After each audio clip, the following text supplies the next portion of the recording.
Nechápu, jak někdo může psát na počítači a přitom si číst komiks v angličtině.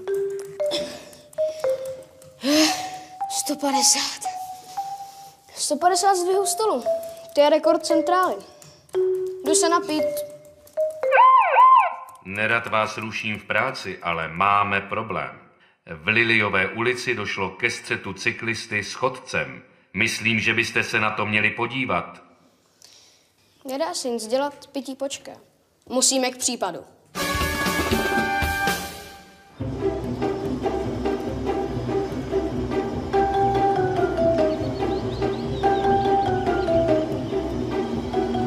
Ty koni, neumíš dávat bacha, si mě mohl klidně zabít, ty kráso. Já nestačil zabrzdit. Utržený rukáv, modřina, Radev High, to si chlapečku vypiješ. Centrál dopravní policie, jen klid hoši, všechno bude OK.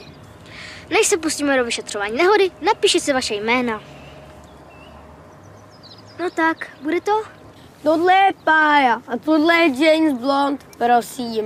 Nepleť se do toho, bombone. Hele, Blonde, nech toho. Radši nám řekni, co se tady stalo. Co by? Tady ten závodník do mě vjel na kole, když jsem zrovna přecházel silnici. Přitom před vstupem do vozovky jsem se řádně rozhlédl. Nikdo tam nebyl, musel jet jako šílenec. Je to tak? No, já. Nestihl jsem to ubrzdit. Musel vstoupit do vozovky nečekaně, přesně v tu chvíli, kdy jsem ho měl. Cože? Měl bys brát prášky na snížení vtipnosti, srandisto. Co pak nevíš, že chodec má na silnici vždy přednost? Hele, Blonde, slušností je nechat člověka domluvit, nemyslíš? Přiznávám, mám občas problémy s chováním, ale podívejte se na mě. Vypadám se jako sebevrah nebo člověk hlupák. Jo. Milajdo, myslím, že tady jsme skončili. Vem si na ně kontakty a zjistí od přítomných, jestli někdo neviděl, jak se to stalo. Jasně, šéfe. Tak, pánové, telefonní čísla, e-mailové adresy. No, šup, šup.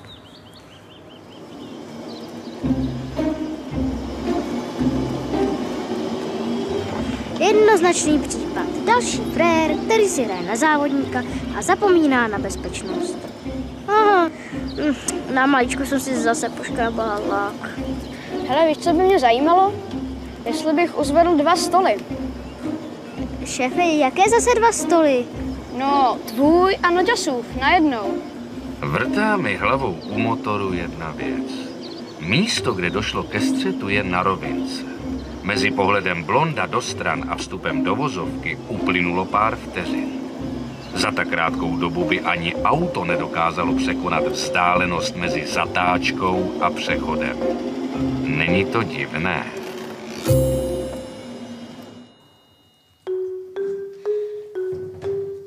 Ze svědků nikdo neviděl, jak k nehodě došlo, takže naše podezření není jak prokázat.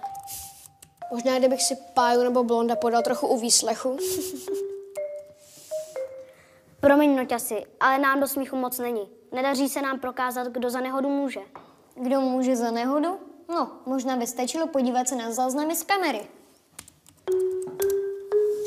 No prosím, tady to je. Hele, vidíš to, šéfe? To je šílený. A je to jasný. Jeden z nich nás tahal za nos. Tak co teď? Auťasi, přivez si oba na centrálu. Jasně, už běžím. Totiž letím. Vlastně jedu.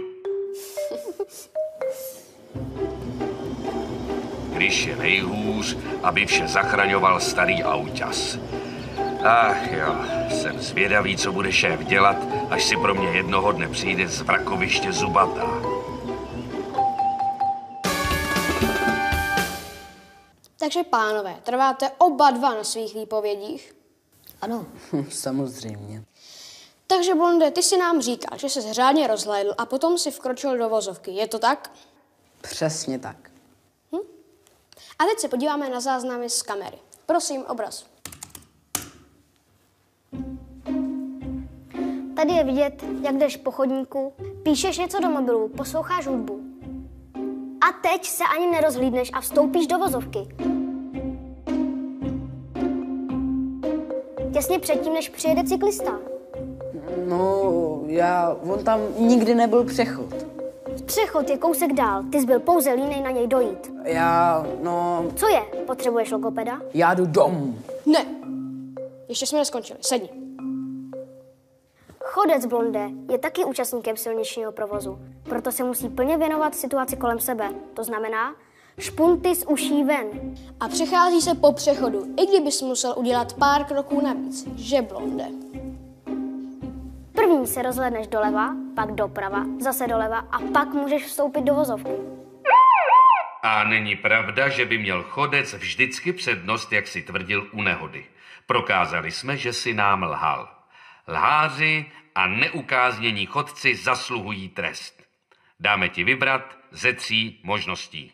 Za prvé, týden bez mobilu, za druhé, 100 ran kopřivou a za třetí, umít na dopravním hřišti značky. Vsadím se, že jsi vybral umytí. No, tak jo, no.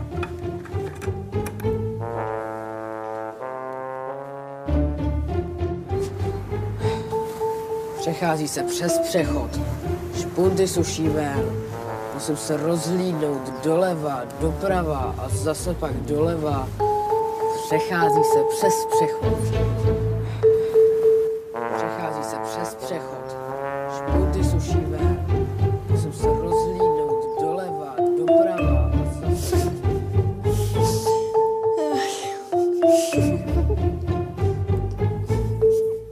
Uliční Kiren. No, ale jde mu to.